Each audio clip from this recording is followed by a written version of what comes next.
مشکلیں آئیں گی، پریشانیاں آئیں گی. زندگی کی جو گاڑی ہے نا وہ مسائل کے پہیوں پہ چلتی ہے. ہاں بیماریاں بھی آئیں گی، قرضہ بھی آ جائے گا. اور یہ بات ایسا نہیں کہ میں کہہ رہا ہوں، یہ تو قرآن نے اناؤنسمنٹ کیا ہوا ہے. ہمارا ایک اور پرابلم ہے نا، ہم قرآن پڑھتے نہیں ہیں، اور پڑھے تو سمجھتے نہیں ہیں.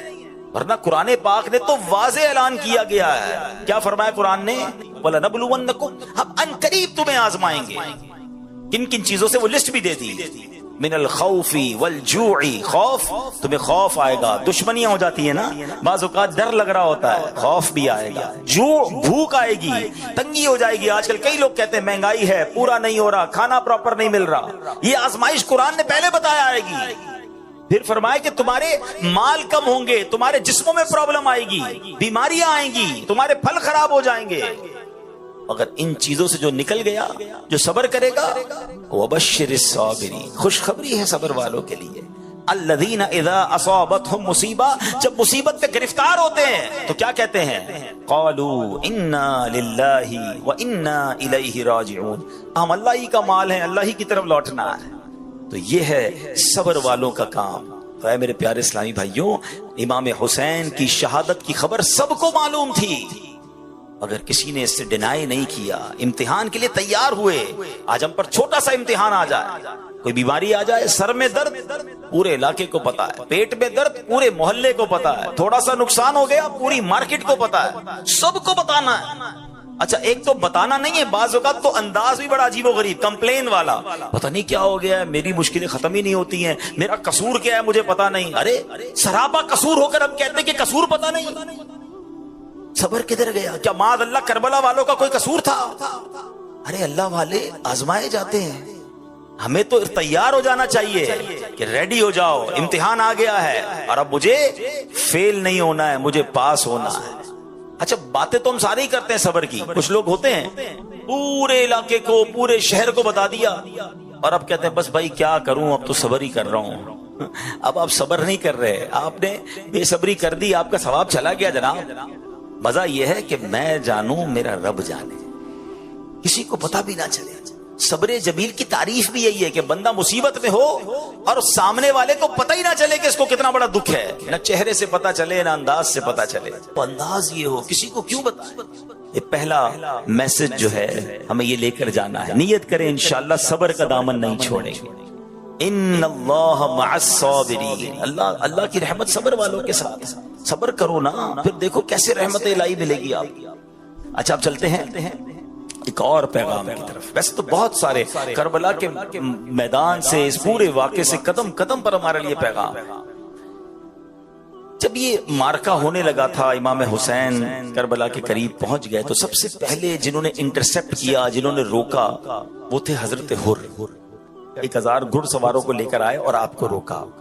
تو امام حسین نے کہا کہ ہمیں کیوں روک رہے ہو، ہمیں کیوں گرفتار کر رہے ہو؟ ہم تو کوفہ والوں کا لیٹر دیکھ کر ان کی ریکویسٹ پر آئے ہیں، ہمیں تو بہت سارے خط لکھے گئے، اگر آپ کہتے ہیں کہ ہماری ضرورت تھی تو ہم واپس چلے جاتے ہیں، ہم لڑنے تو آئے نہیں. مگر حر کہتے ہیں کہ نہیں، مجھے ابن زیاد کی طرف سے یہ آرڈر ملا ہے کہ آپ کو چھوڑنا نہیں ہے، آپ کو گرفتار کرنا ہے. امام حسین فرماتے کہ ہمارا قصور کوئی نہیں، ہمیں کیوں گرفتار کر رہے ہیں؟ بہرحال باتوں باتوں میں نماز کا وقت ہو گیا. امام حسین رضی اللہ تعالیٰ نے فرمایا کہ ٹھیک ہے، اب نماز کا وقت ہو گیا، ہمیں نماز پڑھنے دو، تمہیں اپنی پڑھنی ہے تو اپنی پڑھ لو. حضرت حر کے دل میں اہل بیت سے محبت تھی، نرمی بھی تھی، کہ نہیں نماز تو ہم آپ کے پیچھے ہی پڑھیں گے. تو امام حسین نے امامت کرائی اور ان لوگوں نے نماز بھی امام حسین کے پیچھے پڑھی. لیکن ہوا یہ کہ ایک وقت ایسا آیا کہ پھر پیچھے سے لشکر اور آ گیا، بڑی ڈیٹیل ہے اس کی.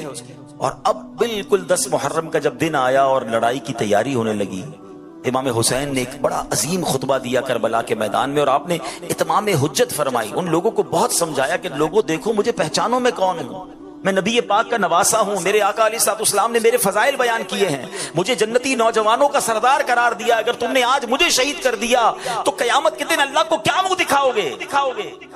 ایسا ظلم نہ کرو، میں لڑنے نہیں آیا، مجھے اگر آج بھی راستہ دے دو میں واپس چلا جاؤں گا. یعنی آپ نے آخری حد تک کوشش کی کہ لڑائی نہ ہو، مقابلہ نہ ہو، قتل و غارت گری نہ ہو. لیکن دلوں پر ایک ایسی لالچ طاری تھی، آنکھوں پر ایک ایسا پردہ تھا جو کسی کو بات ہی سمجھ نہیں آ رہی تھی. مگر حضرت حر کی کیفیت بدلنے لگی. آپ یزیدی لشکر میں تھے, آپ کے ہاتھ بھی کانپنے لگے, پیر بھی کانپنے لگے, کب کپی تاری ہو گئی. حضرت حر کا ایک دوست تھا, ساتھی تھا, کہتا اے حر تمہیں کیا ہو گیا, تم تو بڑے سپہ سالار, بڑے جری بہادر, بڑے بڑے تم نے مقابلے کیے, آج تم یہ 72 کا لشکر سامنے دیکھ کر ڈر گئے ہو کیا؟ تمہیں سمجھ نہیں آ رہی تمہیں ہو کیا گیا ہے؟ حضرت حر نے وہ تاریخی جملے کہے کہ میں اس لیے ڈر رہا ہوں, اس لیے کانپ رہا ہوں کہ مجھے جنت بھی نظر آ رہی ہے, مجھے دوزخ بھی نظر آ رہی ہے.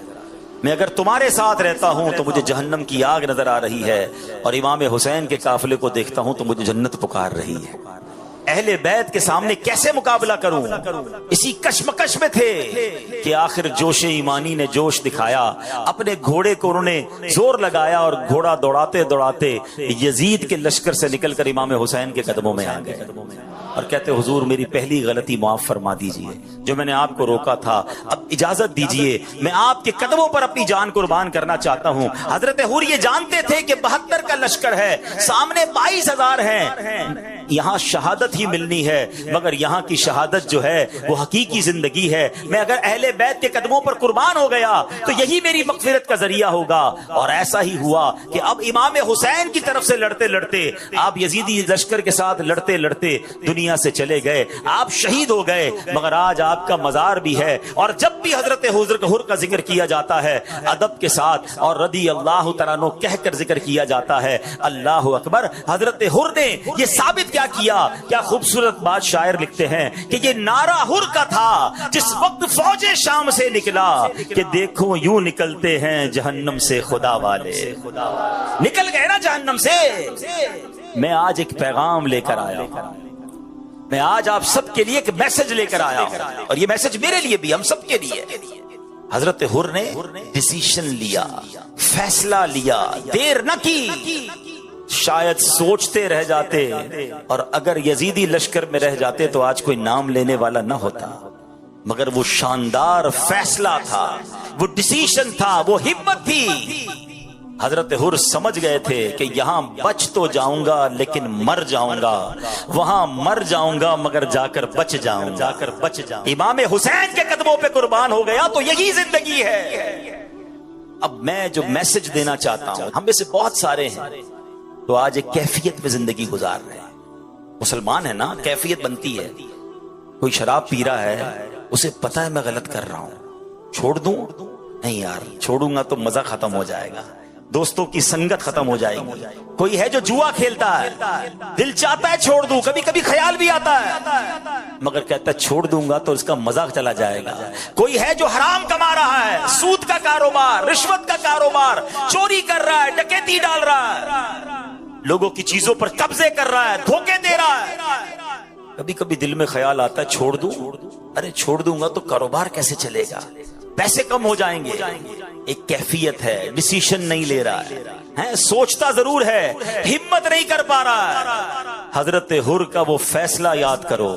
ایک طرف مال تھا, دولت تھی, اقتدار تھا, زندگی تھی, 22,000 کے لشکر کے ساتھی تھے.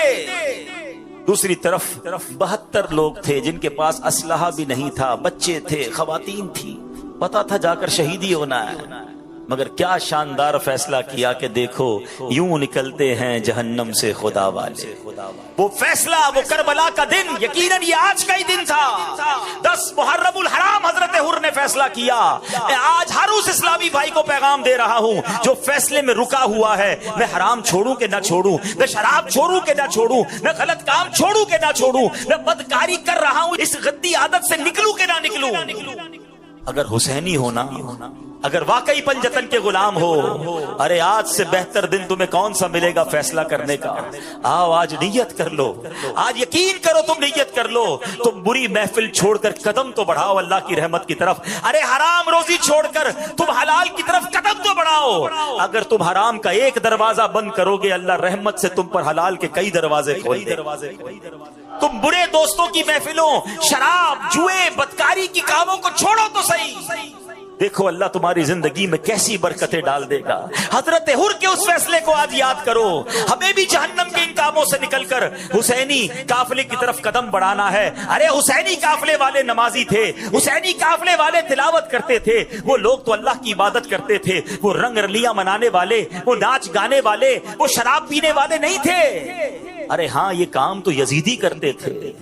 ایک طرف تو میں کہوں میں پنجتن کا غلام ہوں, دوسری طرف پوری محفلوں میں گندے کاموں میں ملوث.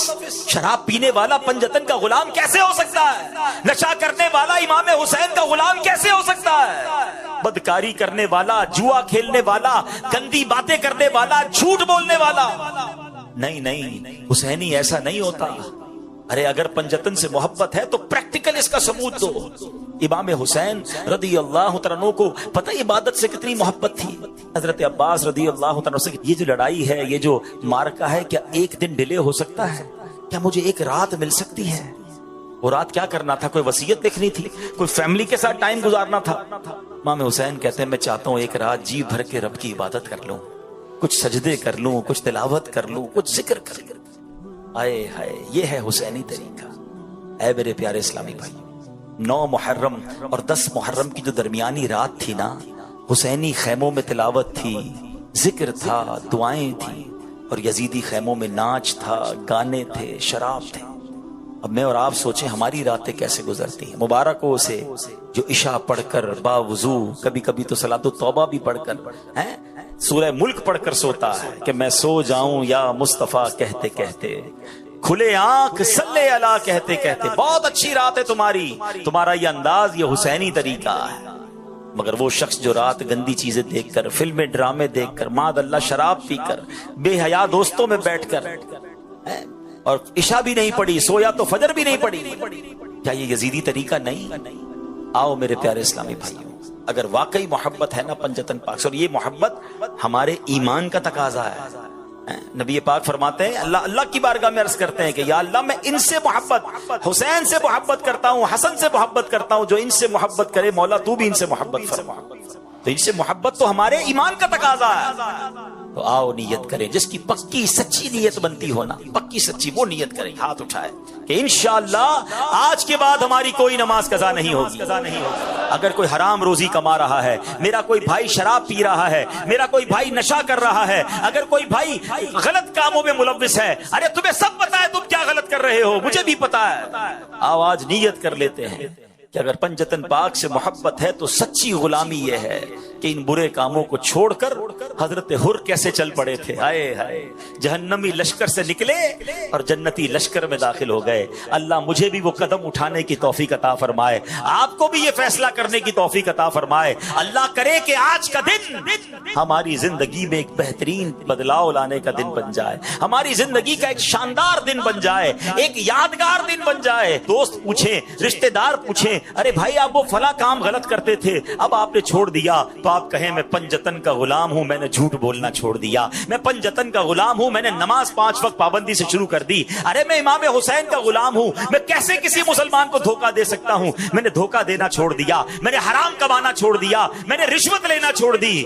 آؤ میرے پیارے اسلامی بھائیوں, آج اس حضرت حر کے قدم کو یاد کرتے ہوئے آپ بھی قدم اٹھائیے, نیکی کی طرف آگے بڑھ جائیے, پھر دیکھیں کیسا فیضان پنجتن نصیب ہوتا ہے, فیضان اہل بیت کیسا نصیب ہوتا ہے. الحمدللہ یہی دعوت اسلامی کا پیغام ہے کہ اب آ ہی گئے ہیں تو بدل کر جائیں. دعوت اسلامی کے عالمی مدنی مرکز میں آئے ہیں, گناہوں کی عادت سے سچی توبہ کر کے جائیں. آج بہترین فیصلہ کر لیجئے. رب کریم سے دعا کرتا ہوں, اے اللہ عاشورے کا دن بڑا مبارک دن ہے, اے رب کریم تو نے آج ہی کے دن حضرت یوسف کو اندھیرے کنویں سے نکالا تھا. اے اللہ ہم بھی گناہوں کے گہرے کنویں میں غرق ہو گئے ہیں, اے پروردگار ہمیں ان اندھیرے کنویں سے باہر نکال دے. اے حضرت موسیٰ کو دریائے نیل کے ذریعے راستہ دینے والے, اے اللہ ہمیں بھی ایسے راستے پر چلا دے جو جنت کا راستہ ہے. اے رب کریم تو نے حضرت یونس کو عاشورہ کے دن مچھلی کے پیٹ کے اندھیرے سے باہر نکالا تھا. پروردگار ہم تجھ سے التجا کرتے ہیں کہ آج ہمیں برائیوں کے اندھیرے سے نکال کر نیکیوں کے راستے پہ چلا دے. خدا کی قسم سچے دل سے مانگو, وہ رب ضرور مدد فرمائے گا, اس کی رحمت ضرور شامل حال ہوگی اور ہم بھی اچھے انسان بن جائیں گے. حضرت آدم کی پیدائش کا جو دن تھا وہ 10 محرم الحرام کا دن تھا. دا برتھ ڈے آف سیدنا آدم علیہ نبینا علیہ السلام وہ کیا تھی؟ وہ 10 محرم الحرام. حضرت آدم کو جو جنت میں داخل کیا گیا وہ بھی 10 محرم الحرام کا دن تھا. حضرت آدم علیہ السلام کی زندگی کا ایک اور بڑا اہم دن تھا کہ جب آپ کی توبہ قبول کی گئی. تو حضرت آدم کی توبہ کے قبول ہونے والا دن بھی 10 محرم الحرام کا دن تھا. اچھا آگے چلتے ہیں. ہم کہتے ہیں جناب دنیا میں کون سی چیز کب بنی، بڑی بات ہوتی ہے اس پر، انوینشنز پر بات ہوتی ہے، ایجادات پر بات ہوتی ہے. کائنات کی اہم ترین چیزیں زمین، آسمان، سورج، چاند، ستارے، اچھا پھر عرش، کرسی، جنت، یہ سب کے سب جو بنائے گئے یہ 10 محرم الحرام کو ہی بنائے گئے. آپ سوچیں کتنا اہم دن ہے. اچھا اور آگے چلتے ہیں. حضرت ابراہیم علیہ نبینا علیہ السلام یہ خلیل اللہ ہیں اور اپنے بعد تمام نبیوں کے والد ہیں، کیونکہ آپ ہی کی نسل سے بعد میں اس کے بعد سارے انبیاء گزرے. حضرت ابراہیم کا یوم ولادت بھی، ان کی پیدائش کا دن بھی 10 محرم الحرام ہے.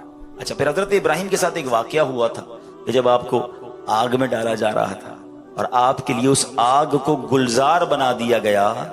یہ جو آگ گلزار میں تبدیل ہوئی نا، یہ دن بھی 10 محرم الحرام کا دن تھا.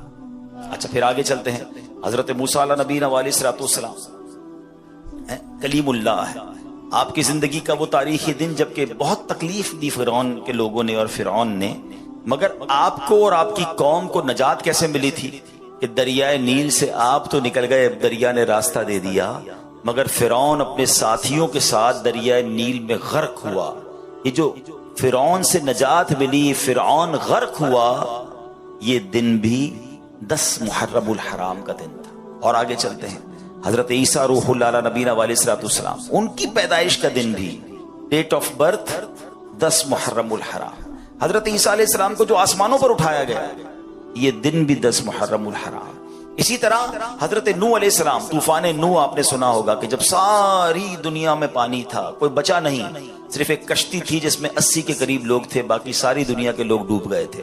وہ کشتی گھومتی رہی اور جب جا کر کوہ جودی پر جا کر کنارے لگی تو وہ دن بھی عاشورے کا دن یعنی 10 محرم الحرام کا دن تھا. حضرت سلیمان علیہ السلام کو بڑی بادشاہت ملی، آسمان و زمین اور جناب ہواؤں پر اور جانوروں پر اور پتہ نہیں کتنی چیزوں پر آپ کو حکومت ملی، اتنی بڑی بادشاہت. مگر آپ کو جو یہ ملک عظیم عطا کیا گیا یہ بھی دن تھا 10 محرم الحرام کا. حضرت یونس علیہ السلام کی زندگی میں ایک بڑا عجیب واقعہ ہوا کہ آپ مچھلی نے آپ کو نگل لیا اور مچھلی کے پیٹ میں انہوں نے اللہ کو پکارا تھا. کیا دعا کی تھی؟ لا الہ الا انت سبحانک انی کنت من الظالمین. یہ آیت کریمہ یاد رکھو میرے پیارے اسلامی بھائی. علماء فرماتے بندہ کتنی بڑی مشکل میں کیوں نہ ہو، اپنے رب کو دل سے پکارے، وہ رب جو حضرت یونس کو مچھلی کے پیٹ سے باہر نکال سکتا ہے وہ تمہیں بھی غموں کی دنیا سے باہر نکال دے گا. حضرت یونس علیہ السلام جو مچھلی کے پیٹ سے باہر آئے، وہ دن کون سا تھا؟ وہ دن بھی عاشورے کا دن تھا، وہ دن بھی 10 محرم الحرام. اچھا پھر حضرت یعقوب علیہ السلام، ان کی بینائی، ان کی جو دیکھنے کی طاقت تھی، ان کی آئی سائٹ جو تھی وہ کمزور ہو گئی تھی، ضعف آ گیا تھا. اللہ نے اس بینائی کے ضعف کو، اس بینائی کی کمزوری کو جو دور کیا، وہ جو دن تھا وہ بھی 10 محرم الحرام کا تھا. حضرت یوسف علیہ السلام کی زندگی کا ایک عجیب دن کہ جب آپ کو گہرے کنویں میں ڈال دیا گیا، اس کنویں سے جس دن آپ کو نکالا گیا وہ دن بھی 10 محرم الحرام کا دن تھا. حضرت ایوب علیہ السلام پر بڑی تکلیفیں آئیں. صبر ایوب تو مشہور ہے نا، مگر حضرت ایوب علیہ السلام کی اس تکلیف کو، اس بیماری کو جس دن دور کیا گیا وہ دن بھی یہی 10 محرم الحرام کا دن تھا. آسمان سے سب سے پہلی بارش، یہ جو بارش ہے نا یہ میری اور آپ کی زندگی کا سبب ہے. اس پانی سے ہی تو ہم یوں سمجھے کہ ہماری لائف لائن ہے، مگر یہ آسمان سے جو پہلی بارش آئی وہ دن بھی 10 محرم الحرام کا دن تھا. یہ وہ دن ہے کہ پچھلی امتوں میں جس کا روزہ بڑا مشہور تھا، بلکہ کچھ روایت ایسی بھی ملتی ہیں کہ رمضان کا روزہ فرض ہونے سے پہلے عاشورے کا روزہ فرض تھا، پھر منسوخ کر دیا گیا، پھر رمضان کا روزے فرض ہوئے. یہ اتنا مبارک دن ہے. اور اس کے علاوہ جب یہ تقریباً میں نے آپ کو کم و بیش 24 واقعات، 24 باتیں بتائیں جو عاشورے سے متعلق ہیں، اور پھر 25واں واقعہ وہ ہے کہ امام علی مقام، امام عرش مقام، امام حسین رضی اللہ تعالیٰ عنہ اور ان کے رفقا کو بھوکا پیاسا کربلا کے میدان میں شہید کیا گیا۔ اب ذرا سوچیے یہ دن کیسا ہے، یہ کتنا تاریخی دن ہے۔ آج کے دن میں پتہ ہے ہم نے دعا کیسے مانگنی ہے اللہ کی بارگاہ، التجا کیسے کرنی ہے۔ اے اللہ تو نے آج کے دن حضرت آدم کی توبہ کو قبول کیا ہے، اے اللہ میری توبہ بھی قبول فرما، مجھے بھی سچی توبہ عطا فرما۔ اے حضرت یوسف کو اندھیرے کنویں سے نکالنے والے، مجھے بھی گناہوں کی ظلمت سے نکال کر نیکیوں کے نور میں داخل فرما دے۔ اے حضرت یونس کو مچھلی کے پیٹ سے نجات دینے والے، اے اللہ مجھے بھی غموں کی اور مصیبتوں کی تکلیف سے باہر نکال دے۔ اے رب جو تو نے عاشورہ کے دن حضرت موسیٰ کو اور ان کے رفقا کو دریائے نیل میں راستہ عطا کیا، اے اللہ مجھے بھی نیکی کے راستے پہ چلا دے، مجھے بھی گناہوں کے سمندر سے پار لگا دے اور میری بھی کشتی جو ہے وہ کنارے لگ جائے۔ اے رب کریم جو تو نے حضرت نوح کی کشتی کو عاشورہ کے دن کنارے لگا دیا، اے اللہ ہماری کشتی بھی کنارے لگا دے، ہمارا سفر بھی جو ہے وہ خیر سے عافیت سے پورا ہو جائے اور دنیا سے جائیں تو ایمان سلامت لے کر اس دنیا سے اپنی قبر میں جائے۔ آج تو مانگنے کا دن ہے، آج تو کرم نوازی کا دن ہے۔ امام حسین